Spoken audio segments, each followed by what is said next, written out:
طيب نرجع معلش لنادي الزمالك تاني والصفقات. الزمالك 29 اسم متأيد، ناقص واحد.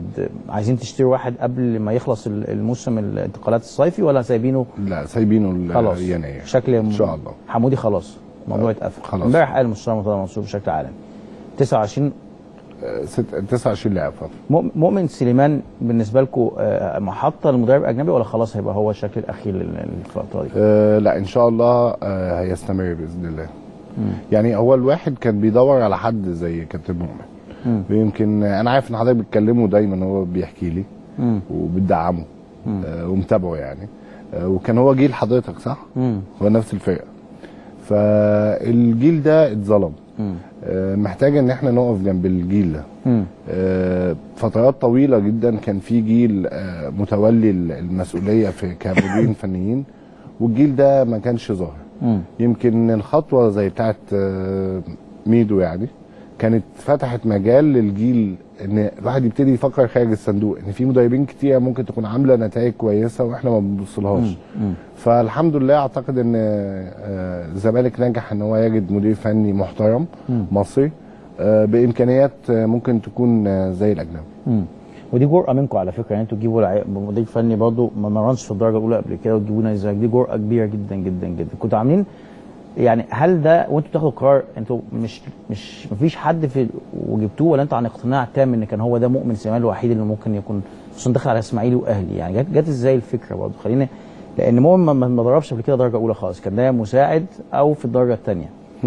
ما خفتوش من الموضوع، او مثلا كنتوا عاملين حسابكم ان هو مؤمن هيجي ومعاه مدير فني اجنبي لازم ومشيت الامور ان مؤمن هو اللي يمسك؟ قبل ماتش الاسماعيلي كان المفروض ان احنا بنبحث عن مدير فني اجنبي. لكن هو اكتسب الثقه، اكتسب ثقه الجماهير واكتسب ثقه اللعيبه نفسها. بص حضرتك، اللعيب في مصر بيسمع من المدرب، لما بيلاقي المدرب بيقول حاجه معقوله يعني منطقيه بيبتدي يحترمه كمدير فني.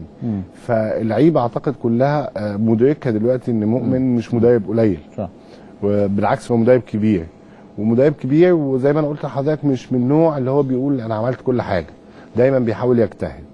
فاعتقد ان شاء الله ربنا يوفقه باذن الله. طب السنه دي الزمالك في الدوري يعني حتى بدايه الموسم الجديد، هل انت شايف ان ممكن يبقى في تغيير مدربين كتير الموسم الجاي برضه احمد، ولا ممكن يبقى في والله هو مجهودهم بقى هم ونتائجهم. لا ان شاء الله اعتقد. انت كاحمد مرتضى منصور بتشوف يعني ايه الاصلح؟ انت المشرف العام على الكوره، شايف ايه؟ هل النتائج ولا مثلا الاداء؟ هو يعني ايه اللي بيحكمك اكتر؟ طب يعني انا يعني ممكن الناس تلعب كويس مثلا وما توفقش. لا انا بالنسبه لي النتيجه، انا مش مهم عندي العب حلو ولا وحش، انا في الاخر عايز احصل على. طب يعني لو مثلا خسر ماتش، كم ماتش يمشي؟ او يعني هل في حسبه ولا هو حسب الاجواء؟ يعني بتعملها ازاي؟ بص حضرتك هقول لحضرتك، انا من المؤيدين لفكره ان المدير الفني اديله فرصه وكده، يعني من المدرسه دي.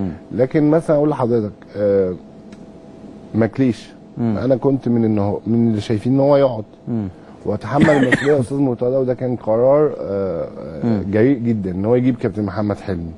والامور كانت يعني اعتقد ان لو استاذ مرتضى كان ما سمعش كلامي من الاول ومشى ماكليش من الاول، او ما جابوش وجاب كان محمد حلمي، كان الزمالك بطل الدوري.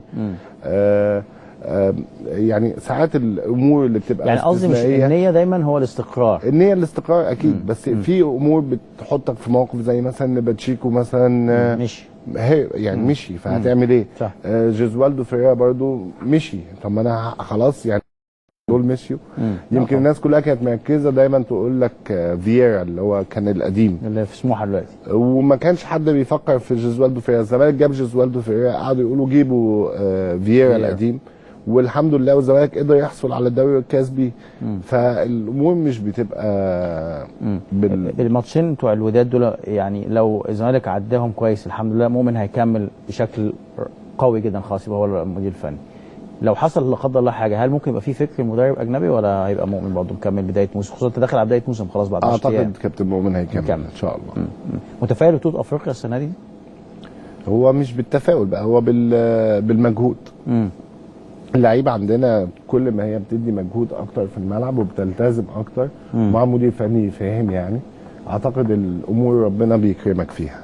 فان شاء الله يبقى خير الماتش الجاي، بس هو الماتش الجاي ده مهم جدا. شايف العدد القليل نوعا ما في القائمه الافريقيه مش هيعوق ان هو تكسب بطوله افريقيا؟ هو طبعا لو العدد اكتر من كده كان يبقى افضل، لكن في الاخر انت كان في موائمه اعمل فرقه للسنه الجديده قويه تقدر تنافس بشكل اقوى من السنه دي، ولا اراهن كله على بطوله افريقيا. فكان استاذ مرتضى قال الزمالك كان كامل العدد واتغلبنا من سان داونز، هو لفظا كده قال لنا كده لما قلنا قعدنا نقول موضوع افريقيا. فالبركه دايما في الموجودين، يعني الزمالك بما حضر. الثلاثي الافريقي قاعدين مكملين، خاصه مايوكا ومستني ومعروف. ان شاء الله مكملين مكملين الموسم الجاي كله ان شاء الله. مايوكا شايفه هيكمل ولا ممكن في الشتاء يحصل، ولا دي لسه امور مستبعده يعني نوعا ما؟ يعني بص حضرتك، هو الفكره انت ازاي بتختار لعيب الاول. انت بتختار لعيب بمواصفات معينه. الفكره ايه؟ تجيب لعيب منتخب، هداف كاس افريقيه 2012، حصل على بطوله افريقيه، بيلعب في الدوري الانجليزي، بيلعب في الدوري الفرنساوي. فاعتقد انت ما فيش اكتر من كده. يعني هي اصل انت بتجيب لعيب بالسي في بتاعه، فالسي في بتاعه قوي، سنه 25 سنه. وعلى فكره هو كل ما بيلعب تمام بيجيب اجوان، يعني ثمنه اتباع. يعني اخر مره اتباع فيها متباع ب 4 مليون استرليني. فانت خلاص ما بيجي لك فرصه زي دي، بتشوف السي في زي ده بتقارنه بحد تاني بتجيبه. ممكن اللعيب ياخد فتره لغايه لما يتكيف على البلد الجديده اللي هو فيها. الحاجه الثانيه والمهمه، مايوكا لعب 10 ماتشات جايب 6 جوان. ما يعني بقول لك يعني كويس جدا، معدل كويس جدا. ما لعبش 90 دقيقه يعني، ماتشات بينزل، لا ماتشات بينزل ماتشات يطلع في الدقيقه 60. فاعتقد هو لو خد كوره هيبقى افضل من كده، ومنافسه صعبه. هو عنده باسم مرسي من افضل هدافين في مصر، افضل مهاجمين. مصطفى